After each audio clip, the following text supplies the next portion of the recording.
আমরা শ্রাবণ মাসের সোমবারগুলোতে চেষ্টা করি একটু সেদ্ধ সেদ্ধ খাবার খাওয়ার। তো লাস্ট সোমবার আমার শরীরটা একদমই খারাপ ছিল, তাই আমার হাজব্যান্ড সব রান্না করেছিল। হাই, আমি আলো। আমার আরেকটি মিনি ভ্লগে আপনাদের অনেক অনেক ওয়েলকাম। তো সকাল থেকে উঠেই না আমার একদম এনার্জি ছিল না কোনো রকম, তাই আমার হাজব্যান্ড অফিস থেকে ফিরে সব রান্না করেছিল।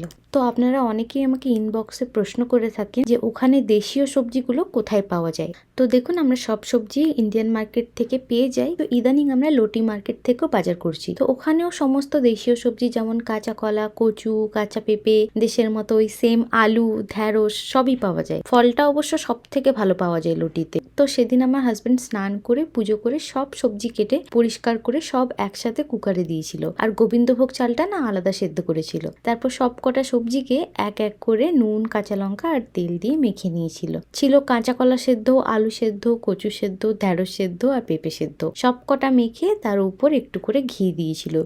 এই খাবারটা খেয়ে আমরা ভীষণ তৃপ্তি পাই। এটা আমরা শুধু সোমবার না, প্রায়ই খেয়ে থাকি আমাদের বাড়িতে। যেদিন আমাদের হয়তো দেরি হয়ে যায়, খাবার বানানোর একদম সময় থাকে না, সেদিন আমরা এই সিম্পল খাবারটা খেয়ে থাকি। আপনারা যদি না খেয়ে থাকেন, একবার নিশ্চয়ই খেয়ে দেখবেন, খুব ভালো লাগে।